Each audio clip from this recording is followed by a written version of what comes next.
Welcome to Think Big with Michael Zellner, powered by Platinum Jewelers. My guest today for part two, my interview with Don Freda on episode 118.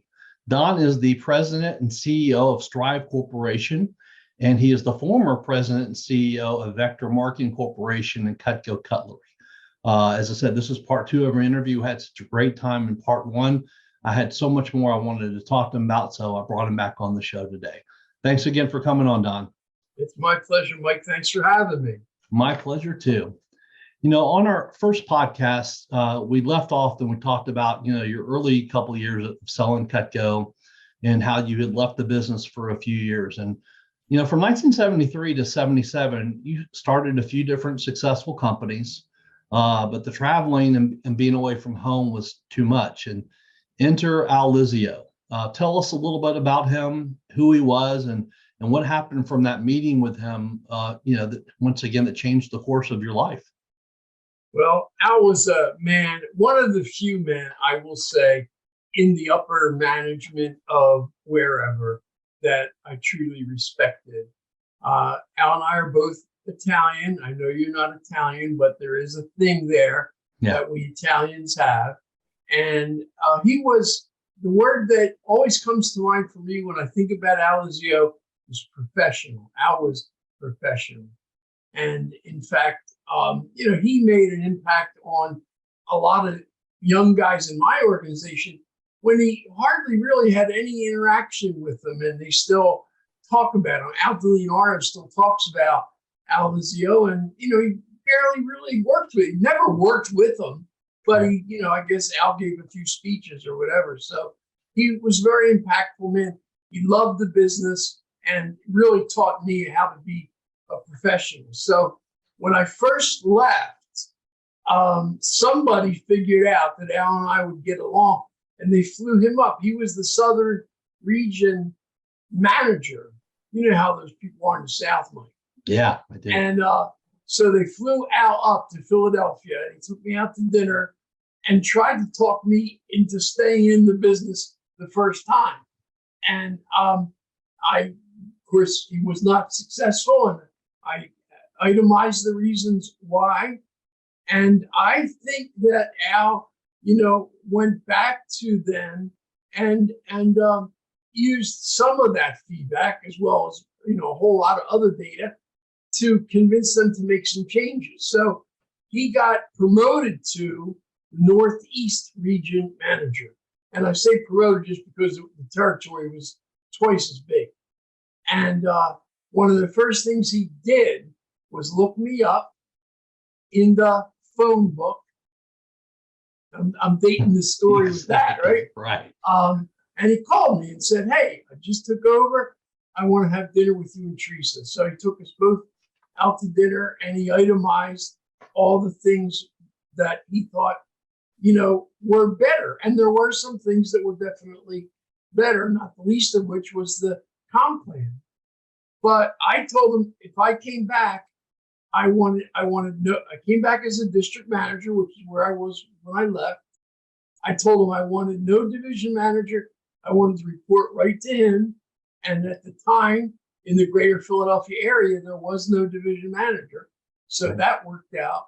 And I told him I wanted to be able to do things the way I wanted to do them, not to follow the same old business model that had been getting the company nowhere. They had been, stable sales or declining sales for many, many years. And it was such a sin because Cutco, as we all know, is such a great product. So the other thing I said was that, well, listen, I've got another business that I'm running. I'm very happy in it. It's very successful. It pays me well.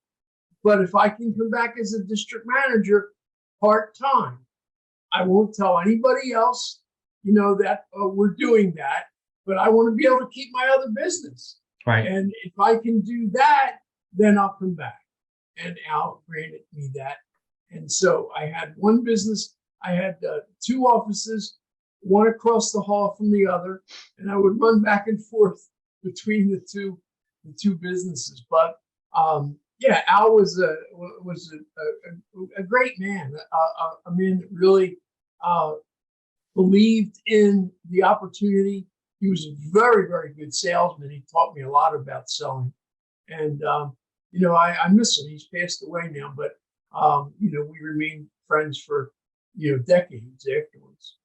No, and not a shocker at all. In just the 9 months that you ran that office in 1977, part-time, you ran the number one office in the company. Well, it worked out that way. Yeah. I think some of the things that I had, perceived initially, I was right about. Not right about everything all the time, Mike, but those I was right about. And so we had a spectacular summer. I led the company that summer, and for the balance of the year, there were a couple of other offices that had higher sales volume for the calendar year, but I didn't start till April 1st. So they had a 3-month, head start. So I didn't catch them all, but during that April 1 to the end of the year, I had the most sales volume. Now, you and I have had many discussions over the years about, the man that recruited me into Vector Cutco here in Memphis, Art Plummer. Such a genuine, good guy. He was a good teacher, and he didn't give up on a very shy and scared 18-year-old Mike. There were so many times I wanted to quit and almost did, but he wouldn't let me. And I mean, I really was bad. I didn't put forth the effort to get good. I remember taking the job because my parents were like, you got to have a job. And I liked going to the meetings because of that team, the camaraderie and everything. And so I sort of stuck with it that way. And he never gave up on me. And, we talked about, he had that awesome gold Corvette. He took me, driving in, one time I was 18. I thought it was just the coolest thing. He was there with you at the beginning, along with several others, including a guy named George Gillis, who also knew Art really well. I reached out to George, and he said this about you, quote, Don recruited me in 1977. As I moved up to DM, DVM, and other positions with Vector, so much of what I learned I use today coaching Keller Williams realtors. Selling eyes versus working with clients in the number one real estate company in the world. Clients deal with hundreds of thousands or millions of dollars, and the Vector lessons are new concepts to them. They ring totally true in a totally unrelated field, unquote. What he said there is so spot on. I can't tell you, and I'm sure you've heard this too, how many former reps have reached out to me over the years telling me how what they learned during their time in Vector, helped them to get where they are today. Those skills early on that, many jobs, obviously in their, late teens, early 20s do not teach at all. I can't imagine how many times that you've heard that, how the training helps so many different people in different areas of life, real estate and so much more. Well, you're right, Mike. And, I still, thank goodness, I still hear it today. That's one of the reasons I maintain donfreda.com, so that people can find me and reach me. My email address and phone number are right there on that website. And it's, it's a joy. It's wonderful to have success and, earn a lot of income. But it's so great when you can do that, in a building circumstance where you're helping people grow. And LinkedIn recently had a list of things to try to get experience in these areas in your first couple of jobs. And among them were communications skills, time management, leadership skills, all the things that, our people learn and they still do today. So yeah, it's made the whole thing more valuable to me and more meaningful, certainly. And back in the 70s, 80s, and 90s, when, we all grew up, the time that we grew up, we already had pretty good communication skills overall because we had to deal with people on a direct basis. We had to make phone calls to people. We played outside, we did all those things. So our skills were good. Nowadays, a lot of the kids coming up, everything's technology, where most of the time, no one's making a phone call, they're texting. So I would say the skills now, and probably in many ways, it's even more important for kids coming up now because some of those kids don't develop and I hate to use the word, they don't develop a lot of empathy, but there's just not as much as what we had growing up. There's not that one-on-one communication and playing with friends and doing all that stuff that we had back then. Well, I would say, Mike, you personally possessed a lot of empathy. I don't know that it's something that is common in vector reps. I don't know that the training necessarily brings that out in people. I think when it's there, your mom and dad, instilled that in you, and that you use to your advantage. It's certainly a great trait to have, a great trait for a leader to have. But I don't know that our training was aimed at developing that, as opposed to, let's say, persuasion without pressure and enthusiasm. Using enthusiasm, Right. which is so important in selling, obviously. Absolutely. George mentioned the year 1977. A lot happened between 1977 and January of 81 when you launched your own independent company. Tell the audience a little bit about those years before the launch and why Wherever decided to get out of the direct sales business because of what you said, quote, the management team at WEAI had concluded that there was no future in the Cutco business, unquote. Boy, were they wrong, weren't they? See me smiling, Mike? Oh boy, I was so, I didn't know it at the time, but it's just one of those things. I always say that, life takes twists and turns, and, randomness affects everybody.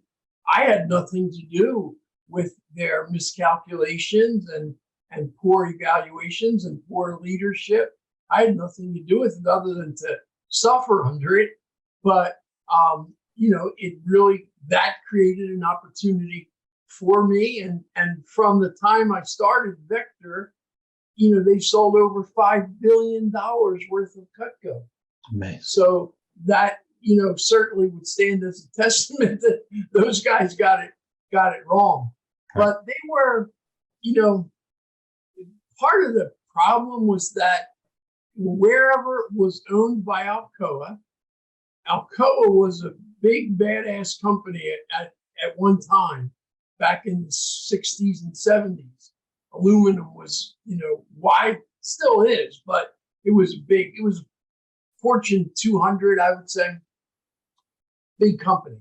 And somehow, they had bought Wherever Aluminum Incorporated, the aluminum pots and pans. The Cutco still sells aluminum cookware today. It's stainless steel clad, but the inside of it is aluminum because aluminum transfers heat very well. So, and then somebody among that management team back in, I want to say, I think 49 Cutco started, Mike. They thought, well, if we're going to be selling this cookware, these pots and pans, maybe we should also sell knives. And so Alcoa and Case Cutlery formed Alcast, which was the company that made Cutco for decades. And that's how that all got started. And then they found over through the years that the knives sold better than the pots and pans. They actually surpassed the cookware. And the reason being that knives are very demonstratable. Right. And so you don't need the conceptual sales ability that was maybe more important with the cookware, because the knife, you could say, here's a piece of rope, take your knife, cut it, take this knife and cut it. That doesn't require a lot of salesmanship, but it certainly makes the point really well. Right. What do you think is the biggest obstacle that you've had to overcome in your life, either personally or in business? I would say, Mike, if I'm honest about it, I would say I haven't been that good with money. I made I don't know. In Vector, I made rough numbers, 11, 12 million, and I spent 13 or 14 million. So that, I never learned that. My family didn't have, two nickels to rub together. So it wasn't part of the curriculum in the Freda family. So that would be the main thing. And I tried to instill in my boys a little bit more of a conservative view. They're both doing very, very well, thank goodness. And they're handling their money better than their dad did. I mean, that was the thing that maybe the biggest lesson that I taught my sons. I taught them by screwing up. And I think they looked at it and said, wow, my dad, I don't want that to happen to me. So whereas my dad was a working man and never got to the point where how he dealt with money, it was always week to week, in those days, in the 50s when I was growing up. We talked about that a little bit, because I'm in the same boat in my life. So many different times, you can be good at so many different things in business and have the knack for selling, have the knack for marketing, branding, all those things, business plan. But, I feel like I got a lot of those really, really well in my time in life. But I sucked at money management and I take responsibility for it. I was not on top of it, and I should have been. And there were lots of people that tried to teach me and help me and guide me along the way. And I just didn't listen. So, I'm right there with you. I understand, not on the same level as you, as the same amount of money, but still a decent amount of money that, you made some good money in Vector. Absolutely. Yeah. And then, and then going a little bit further, my mattress and furniture businesses that I had over the times that did a lot. So I should have had a lot more money. So, yeah, but, we grow from those obstacles and things like that and what we learn. So we're able to, I won't say you get past it, but you learn, okay, I know that happened. I know never to do that again. There you go. There you go. I mean, I'm 71. I'm still learning. Right. January of 81 was a huge year for you on many levels. In launching Vector, you now had, a lot more control over the aspects of the Cutco business. You had Stu Smith and your brother-in-law, Frank Riccelli, helping you out, as well as, other managers that stayed with you, when you went independent. You said, quote, all of this was made possible by funding, which came from a second mortgage on our home, as well as my parents' home. We really did risk everything we had to make the business work. This added to the already massive debt of gratitude I owed my parents, and we made sure to show our appreciation in later years, unquote. Vector did about, $750,000 that first year. Everything was truly on the line there for you, wasn't it? I mean, that had to be pretty incredible first year for you. No doubt about it. I had many sleepless nights, but I had a high degree of confidence. We'd run the business very well. And, the time that I spent, interestingly enough, the time that I spent out of the Cutco business and running my own companies, I was in the alarm business for a while and then the utility consulting. And so I learned a lot about running your own business in the complete sense. I mean, a Vector district manager is running their own business, but it's at a different level, I guess I'll say, or the nature of it is different. Right. So I learned a lot about that, and that's why. And again, you talk about good luck. I mean, Stu Smith. It's really impossible to give justice to the contributions that Stu Smith made. As I look back on it now, Mike, there's no way we would have made it without Stu Smith, because he brought a very unique combination. He actually was recruited into the Cutco business by your mentor, Art Plummer. Art recruited Stu. Stu was a teacher at the time. Back then, teachers didn't make any money. They barely do today. And so he came in to sell Cutco. And Stu was not the sales type, but something happened, some way art captured his attention, and I got to know Stu. I was the division manager. I was arts division manager, and they were in my home territory, Delaware County, Pennsylvania. So I spent a good bit of time at Art's office, and so when the switch happened, literally, the offices that were part of my division became part of Freda Enterprises, and orders started coming in, and I literally had a pile of orders on my desk, and something I want to say that I ended up talking to Stu, or he had an order or whatever, and I knew he was meticulous, very, very bright, very smart guy. And I asked him, hey, would you be on a part-time basis? Would you be willing to process the orders for me and calculate the commissions and everything? And he said, sure. It was perfect for him because he got to stay in the business. It was very detail oriented. I don't think he ever made hundreds of thousands of calculations that he did in his head. I don't think he ever made a mistake. And so I really didn't have to worry about that side of the business again.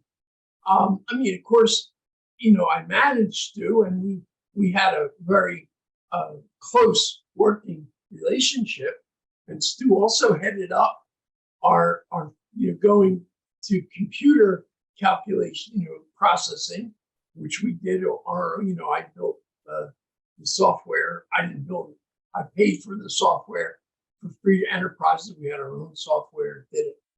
And so Stu was invaluable, as was Frank Riccelli, dearly departed. I didn't have a brother. I had 3 younger sisters. And I hope they don't see it. And so when I married, and Teresa only had one brother, Frank, and she had 5 sisters. Teresa did. So mostly girls all around me, and that's why I'm a better man, Mike. Absolutely. But yes. Frank and I became pretty close, and so we had a little storefront that I used as an office and a warehouse, and that's where Frank worked out of, and he, I gave him a little bit of training, but not much, and he took it over and he ran it all the way until we merged Vector with Outcast, I guess around 5 years later, and Frank did ship every package that we sold by himself. The only help he got, a couple college students in the summer, and my dad went in and worked for Frank in the summer as a part-time job, just to get out of the house and make a couple bucks. So those 2 guys handled those 2 things really, really well. High degree of effectiveness and professionalism, and that enabled me to concentrate on the other side. Yes. Speaking of that word gratitude that you just mentioned, our mutual friend Lou Ferris said this of you, quote, he was asked once what trait did he possess that allowed him to build such a dynamic organization with explosive growth year after year. His answer surprised me and the rest of the room. It wasn't work ethic, high standards, or any other traits that I think most people were expecting to hear. It was gratitude. Gratitude of his leaders in the organization, gratitude of the thousands of salespeople, the factory workers who made the product and processed the orders. It was his gratitude of his wife who took time out of her day every day to make dinner. Anyone who ever worked with Don in any capacity always knows that he values them, their efforts, their commitment, and their integrity. And a person will walk through walls for this man who demonstrates gratitude for them, unquote. First of all, tell me, your thoughts about Lou, because you and I both love the guy to death. And also, when in your life did you realize that, gratitude was going to be the key to your success, both personally and in business? Wow. That was a hell of a quote. And I have to get with Lou and thank him. I don't no, Mike, and unless, later on when someone asked it, it was taught to me by my parents. And in referring to it now, I call it the gift of appreciation. The gift of appreciation. And it seems like you're giving someone a gift when you appreciate them. And that is true. But when you show appreciation, you gain. Giving that love, giving that gratitude, giving that recognition and acknowledgement circles back and goes into your heart. And that is something that I recognized informally, for most of my adult life, but then finally in thinking about it and really in observing people who didn't have it.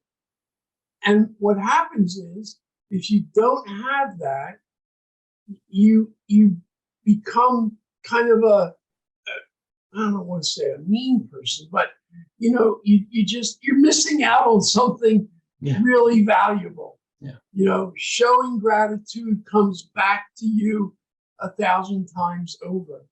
So it was natural for me to do it. I didn't ask anybody from the newest rep that went and made sales calls to their family. I did that.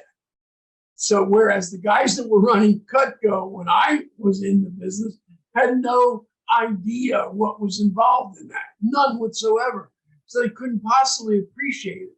So I did every step of the way up this ladder, just the same as the opportunity we made it open to thousands of people, and that's how I gained in that, and I try to express it today. I try to teach it to my grandchildren, and Teresa and I, 52 years, if I didn't mention that on the last video, and we love each other more now than ever before. We care for each other. And we just simply say, all I worry about is her. All she worries about is me. I don't have to worry about me because Teresa's worrying about me. Right. She doesn't have to worry about herself because I'm worrying about her and taking care of her. And she's been down, for just about 5 weeks now, really hardly able to get out of bed for 5 weeks. And, I'm doing stuff like wash and so, the dishes and the dishwasher and cooking and cleaning up. And, she's still saying, oh, I'm so thankful. I said, babe, of course. What do you think? Of course I'm going to do it. And I'm not going to complain about it. I'm not going to bitch and moan about it. You need the help. I'm here to help, and let's do it. So I hope I got to your question there, Mike. I was rambling a little bit. One thing that I think, talk about the gratitude that you obviously portrayed that to many people, because I think gratitude and appreciation of people made such a difference. I know it did when I was running an office, but in an office, because, that recognition for the little things. We always try to use people's names in meetings and call them up, people that you thought had, potential that maybe hadn't gotten there yet, and just to try to get them more involved as much as possible in meetings and different events. That feeling that people, that they knew the person that was up there cared about them, not just wanted to make money off of them, but actually cared about them. That gratitude and caring feeling, I think that kept people around a lot longer than some people might have, left the business earlier than they did, because of the team camaraderie, the caring, and the gratitude. That's an excellent observation, Mike, and I agree 100%.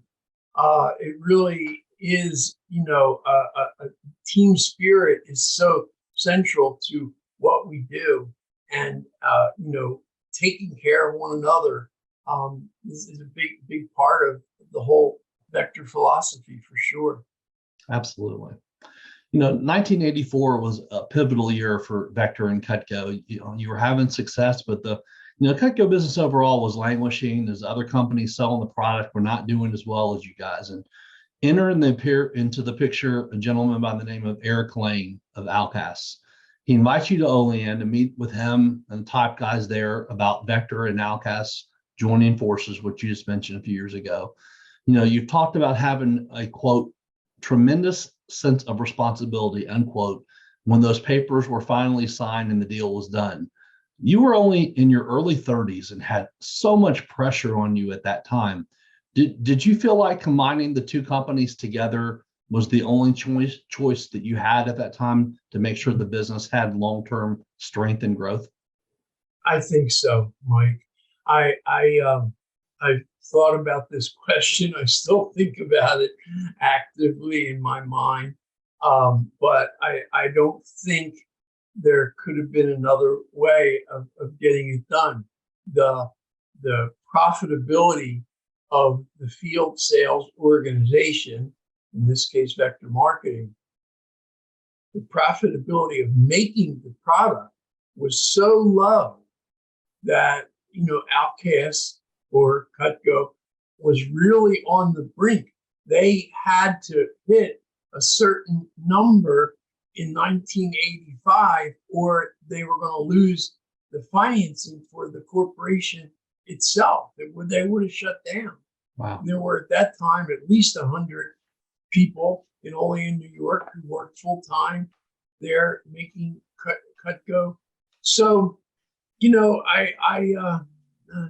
it's something that I review over and over again. I think I would have, and I liked Eric. You started by asking about Eric. I liked him a lot.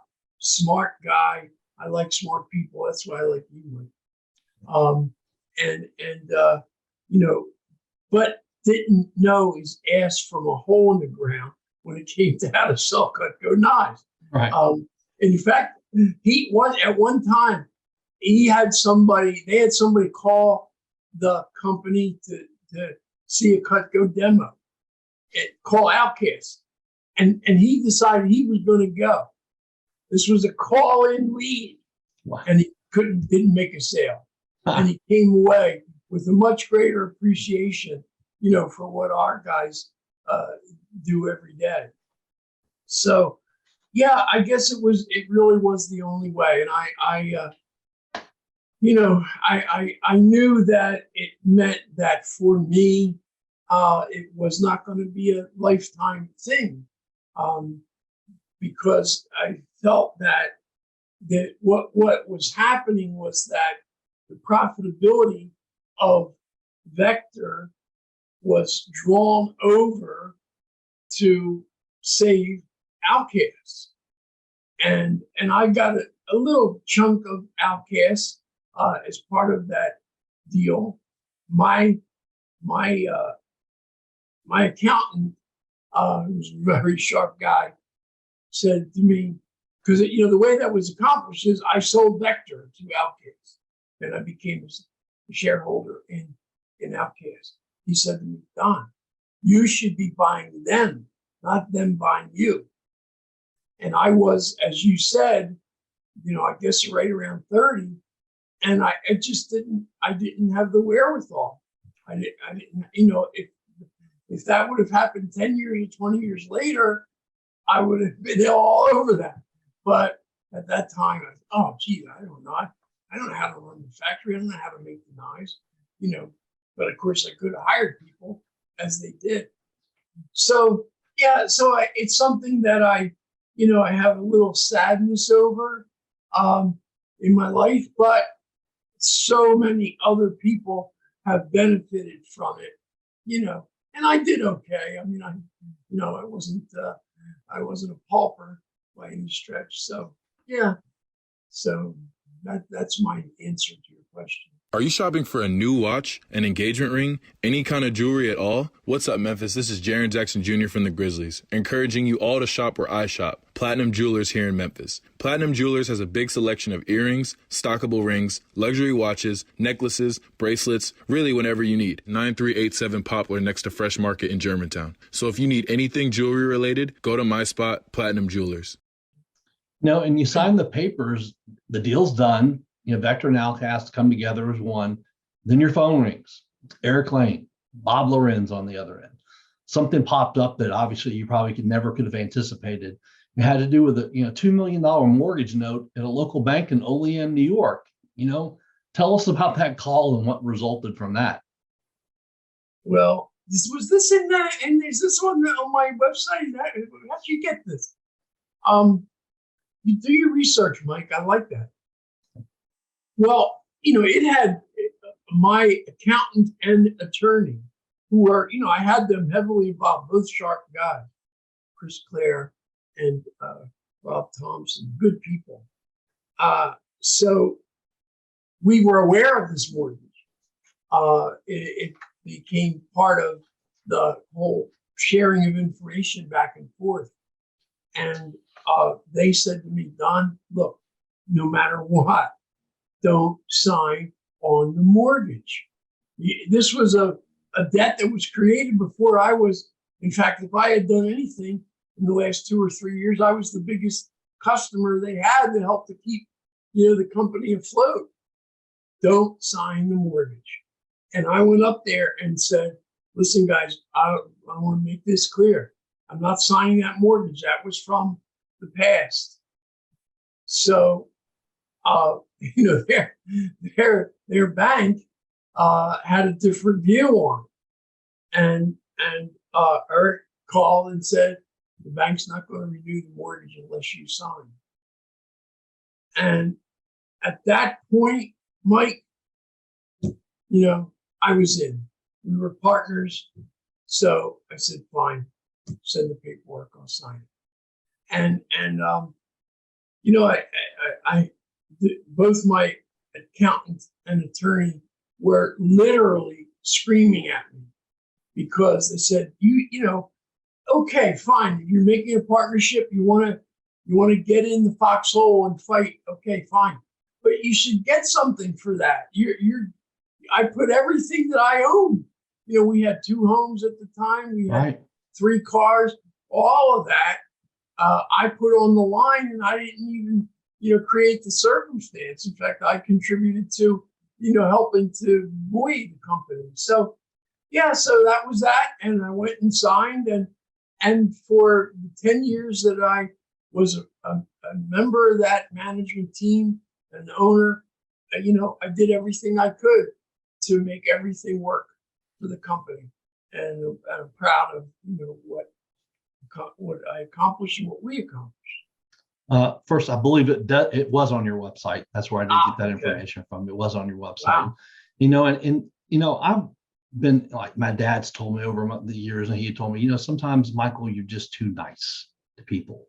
And I know there's a hard line there. It's, if it's in you, you're either a nice person. I mean, not that nice people can't be mean sometimes, because we all can.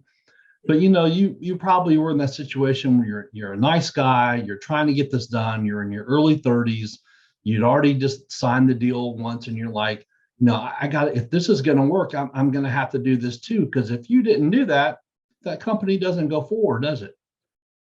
It wouldn't, right?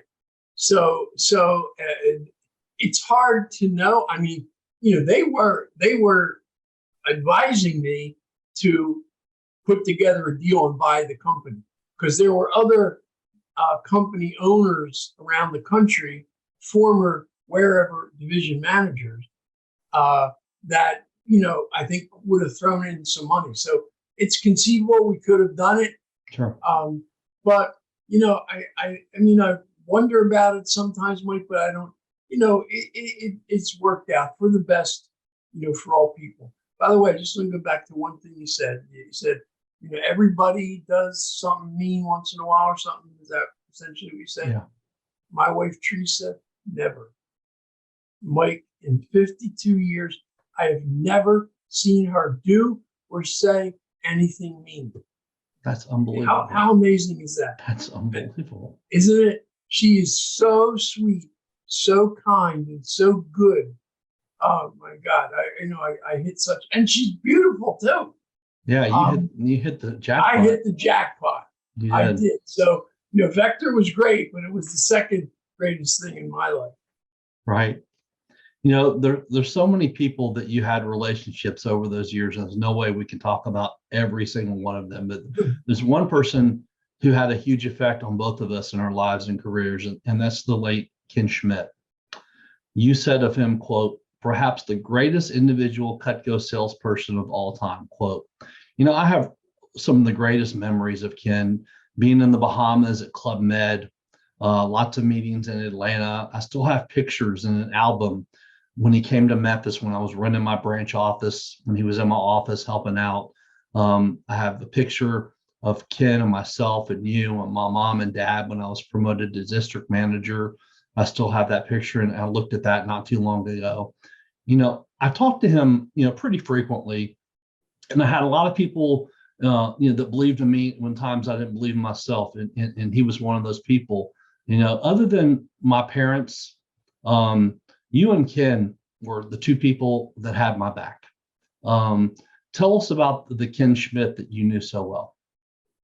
Well, Ken was a great man, no doubt about it. He was an example of the old wherever mentality, but he managed to come through it and do well in Vector. One of the few guys that was able to do it. He was unquestionably, when I came into the business, he was the world beater.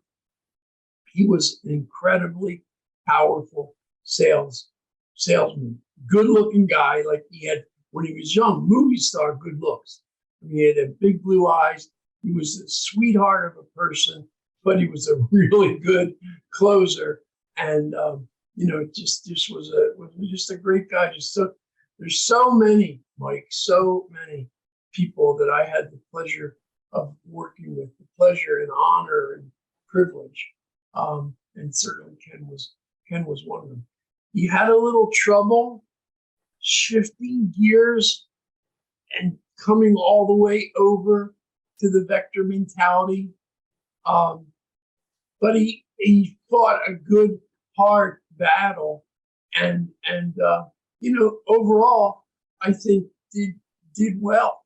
There's a lot of people now still in the South that either were part of Vector or still are part of Vector.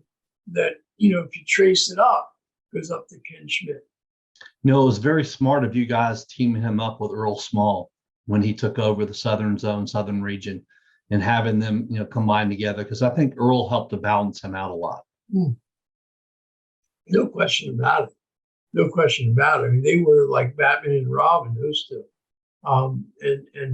Earl, again, very similar to, I would say, the same type things about Earl Small as I said about Al Lizio, true professional, man of his word, just a sweetheart of a guy. And again, we were fortunate, and I really think since both of them have passed, I can say that I think for Earl, his involvement was as much to help Ken, as it was for him to earn income or whatever.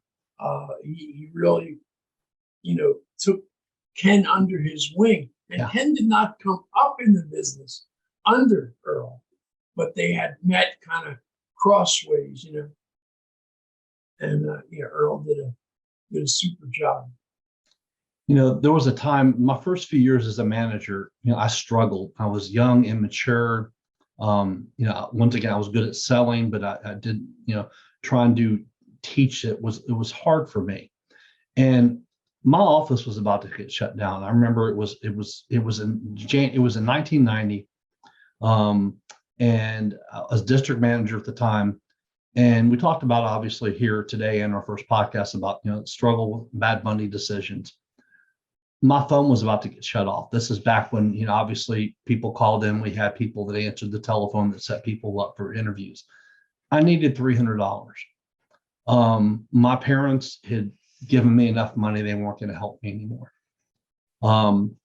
Actually, I'll never forget the call I got from Jan Wood I guess the call had already been made that I was shutting down.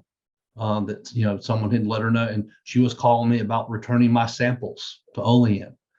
And I remember being on that phone call and saying, no, this isn't happening. I got to figure out a way to make this happen. And I know you probably don't remember this, but you and Ken both gave me $150 each out of your own pockets. I'll never forget it. Y'all both mailed me checks for $150 each to pay that phone bill and to keep those phones on. And if it wasn't for that, my career would have ended in 1990. And I cannot tell you the thought process in my mind about what downward spiral that could have had in my life, because I never had the opportunity. I wouldn't have had the opportunity to, my last 2 years in the business in 93 and 94 to be a top 20 office. So it's something I know that it's such a small thing, and you might not remember that, but I remember it to this day, and it helped me keep my doors open and keep going. Well, I don't remember it, Mike, but I will tell you this. Hearing the story now, I'm mad that I didn't send you 500 or 1,000. I can't believe I only sent you, $150 in that situation. But at any rate, it got you over the hump, I guess, and It did. Here you are. So absolutely. So I'm always been thankful for that. It's something I've never forgotten in my life. So thank you again. I posted this on my Facebook page the other day because I love this. You said, quote, "To know that one passionate person on fire with desire to accomplish big things is one of the most powerful forces in the universe," unquote. Elaborate on that, if you would, just a little bit more on what that means to you, Don. well, of course, your podcast is called Think Big. So it's the same kind of idea, just using different words. There's in most all of us, I guess I can say all of us. I mean, I don't know all, the people on the planet, so I can't say that with authority, but certainly in the people that I've had the great pleasure and honor of interacting with. When a person, there's a fifth or sixth gear there that is not part of the shift pattern, and you got to press a special button and move the shifter over and so on and so forth. But once you get into that gear, amazing things happen. And everybody, most everybody has that capability. And it's a marvelous thing. And for me, when I was in that gear, things, I would get the sales report, Mike, in the early years of Vector, and Teresa would bring it in, or Connie Baxter would bring it in. And I would look at it and say, holy smokes, we did that much last week. And I wish I could say, oh man, of course I knew that. But our people used to blow me away all the time.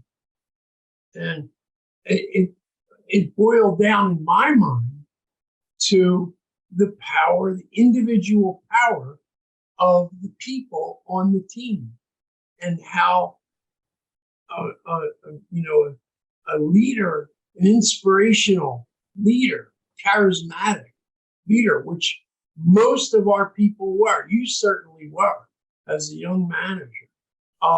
When you were rocking and rolling, you were charismatic, and human beings respond to that. See, people look at the Vector business and they think it's about selling knives. Selling knives is like the bicycle in a bike race, but it's not like the car in a car race, because the car has a motor. All you gotta do is press down. Bicycle, you got to get that thing going on your own, and that's really what it is. And it continues to reverberate through the company today. I see stuff on LinkedIn all the time. Young people that have discovered their own power and are spreading their wings and pounding their chests. And that's what I started the company to do, and it's still doing it very effectively today. Just the other day, a young woman was talking about how great Vector was, and I just made a comment. I said, ... the beat goes on, dot, dot, dot. And that's, that's something that gives me a great deal of pride and satisfaction. It should, because think about all the lives that you've influenced. I mean, countless lives of people, many of them you know, but most of them you don't know. Oh, The yeah, most I effect. don't know. Yeah. And the lives that you've changed. So that's wonderful. You said, quote, no limits. It's a simple idea to build an organization with no limits, but it's much harder than it seems. We all have limits built in, and there's a gradual realization that each of us that we can break down barriers.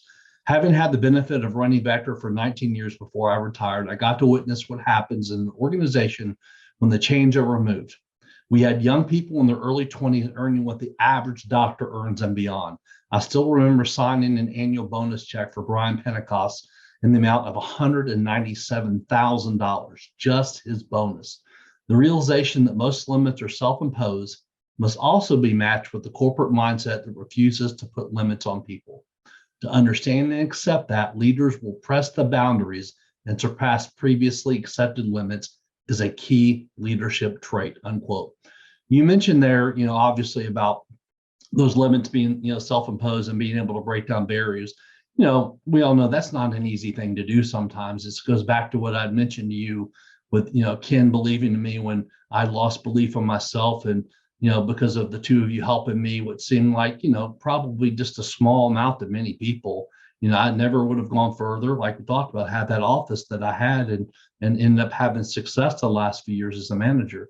How do you believe that you have been able to help so many other people, with that no limits belief in their lives and career? Well, that's a deep question, Mike. I think for me, it really does go back to my dad and I, and the venue where he taught me that was sports. I had dyslexia. I was not a good student. I could listen to a lecture and get 95% of it down, but I couldn't read, or I had trouble expressing myself in writing, despite the fact that I did write a book. But so the spark, the ability to help people find that spark that is in, I guess all of us. I guess it's God given. I guess it's down in there for everybody. And I think that's part of the responsibility of leadership, is to help people find that. And what Vector does is it has a ruler that people can apply to themselves. And certainly the top performers in the company are not working for money, or certainly not working for money alone. It's not the primary driving, goal. The goal is accomplishment. The goal is recognition. The goal is pulling the team together. And, that's what we try to do in structuring, Vector. In 1985, Vector, was one of over 100 companies selling Cutco. Since Vector, joined with Alcas, all the other companies were, they were having issues keeping up with all the tremendous growth that you guys were having. Those companies wanted to know what you guys were doing differently. Many of them wanted to join and combine the companies together with Vector. You brought in some of the top Cutco distributors all time, to join you, including, Ken, who we talked about. There was also, our old friend, Carlos McCracken, who I remember very well, Ray Arona, and several others. As we know, with anything in our lives, change is very difficult. How did most of those companies and reps adapt to the way Vector was selling Cutco differently than what they might have been used to doing? Well, some didn't do it at all, Mike. They couldn't do it. Some did it well. Some did it great. So it was a hard pill for a 45-year-old highly accomplished man or woman to see this young whippersnapper, 30-year-old over here, slapping them around in the competitive arena. And to say, you know what, I need to figure out what those guys are doing. The thing that it helped, excuse me, Mike, I'm losing my voice a little bit. The thing that helped was that none of them, did it. Vector took off like a bat out of hell, and the rest of them languished. None of them. The biggest ones, the second biggest one to us was Don Frieda's company out in California or the West Coast called CWE. And, they had done okay. They were the second largest distributor for Outcast behind Vector. But Don, smart guy, figured out, if you can't beat them, join them, and came in and I personally had to put some money into that deal just to make it work for Don and his team. But I did so willingly because I knew Don Freda was a really, really high-flying dude, and he did a fantastic job for us. Fantastic job. No, So, go ahead. I'm sorry. And then, Marty Dmitrovich in Chicago, just probably the person in Vector that I was closest to. Marty, the year that I came in, like second or third or whatever it was, Marty won.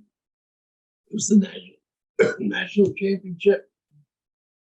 Mike, I'm losing my voice here a little bit, so I'm not sure how much longer. If you need to get some water, Don, grab some water. Well, take your time. You talk for a minute. I mentioned Ray Arona. You said of Ray, a sweetheart of a guy who loved the business and loved his people. I can't think of better words to describe that man. He was great friends with my last division manager of blessed memory, Rafael Navarro. And for the first, first half of the 3 years that Rafael was my manager, he and I didn't have a great relationship. This goes back to taking personal responsibility for one's actions. And I was young and dumb and immature. I didn't want to listen. I knew I had kin protecting me. And I knew that, and I say this not being arrogant, Rafael couldn't get rid of me because I knew I had kin. And that's the truth of the matter. I knew that. And I knew that, and I understand that I know I frustrated the heck out of him because he didn't want me as a manager because I wasn't doing the numbers. And he was right. I was young and wrong. I didn't realize at the time, but he was right. And I say all that because I remember it was Ray who sat down with me. It was one day or one night at a meeting in Atlanta, and pulled me aside and told me, look, Rafael only wanted what's best for you. And if you listen to him and take his advice, you're going to be successful. You can make it. And, Ray, I took that meeting with him, that time with him to heart, because he was right. Once I broke away from having Ken as my, I guess you could say, my Linus's blanket watching over me, and let Rafael manage me and listen to him, my numbers backed it up. My last 2 years as a manager finished, like we said, top 20 nationally. And I owe a lot of that, to that conversation with Ray and with Rafael's guidance. I'm happy to say that up until the time that he passed at such a young age, I believe he was only 44 years old in April of '94 when he had a massive heart attack and died. I ended up having a good relationship with him, and we mended all our fences. And I remember one of our last conversations, he'd left Vector those last few months, and he seemed happy. And I remember telling him that I loved him, and he said the same thing to me. And I do think of him often. I have a great memory, but I do think of Rafael often, because if it wasn't for Ray and conversation and me finally stop being so stupid and stubborn and listening to Rafael, I don't have a great 93 and 94. I'm sure you probably have some good memories of Rafael too. Oh, geez, yeah. Yeah. Costa Rica. That's what comes to mind immediately.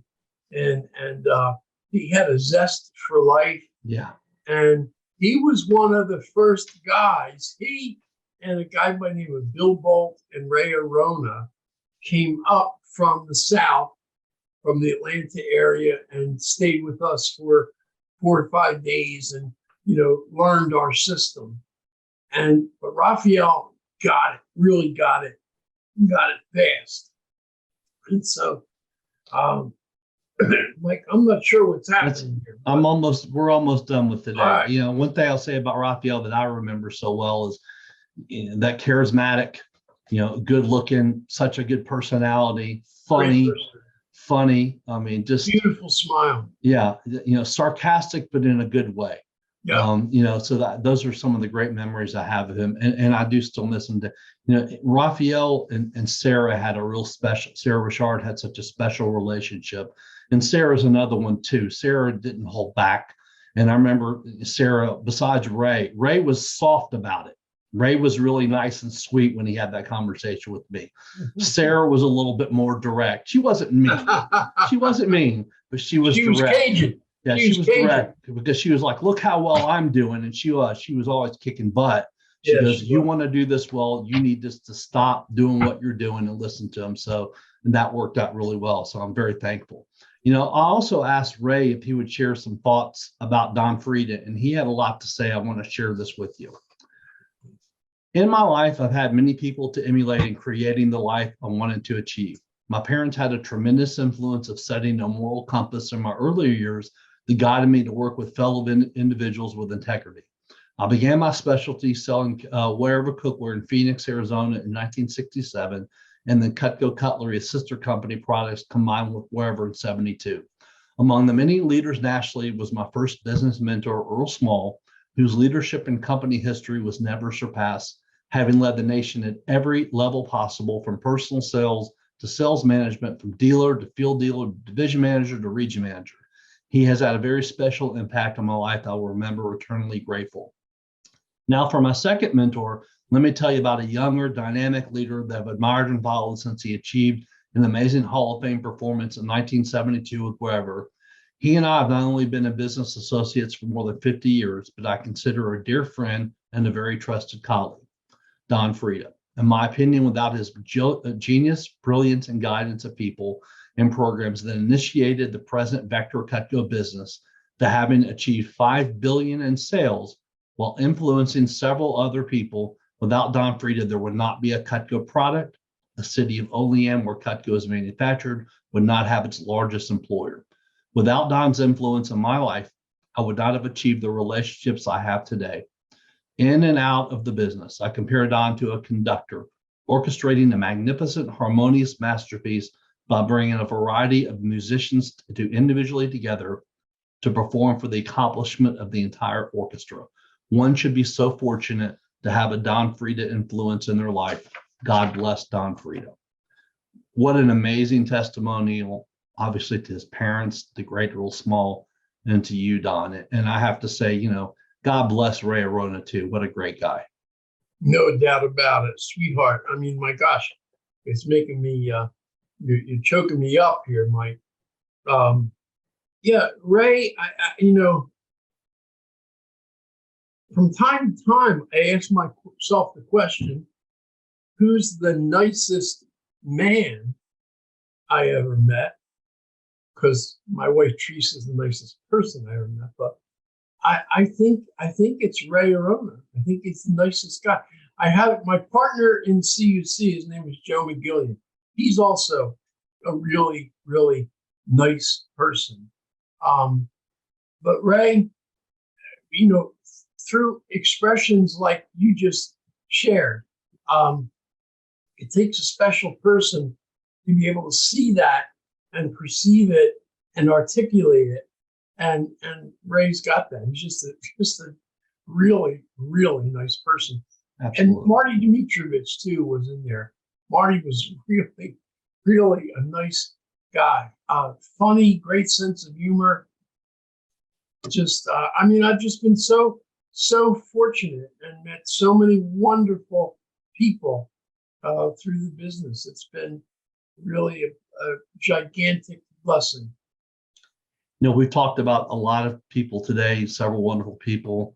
And, now we're up to 1986 and the time that really started to take off over the next 10 years. And like I told you, I knew this was going to take at least 3 podcasts. And I'd love to have you come back on so we can talk about those last 10 years and some other great memories too. Does that sound like a plan? I'd be happy to do it, Mike. But before we do, I just really want to compliment you. You've taken this whole new form of communication and you've dove into it, and it's professional what you're doing. And I'm really proud of you, and I wish you continued success with it. I think it's a wonderful niche for you because you have great communication skills and you really relate well to people. And I just wanted to congratulate you on that. And I look forward to another chance to do it. That means everything to me, and especially coming from you. So I really do appreciate it. Watch this now. Watch this. Did you see that? Mm-mm. All right, let me try one more time. If you can take your finger and squeeze it together hard enough. Did you see that? I did see that. Yeah. It's not easy to do. No, not at all. Once again, I'd like to thank our sponsor for Think Big with Michael Zellner, Platinum Jewelers, a local jeweler here in Memphis. I'd like to thank my guest again today, Don, for joining me today. And I'll look forward to doing, part 3 sometime again soon. So thanks so much, Don. Thank you, Mike. All right. I'll see you soon. Take care. You too.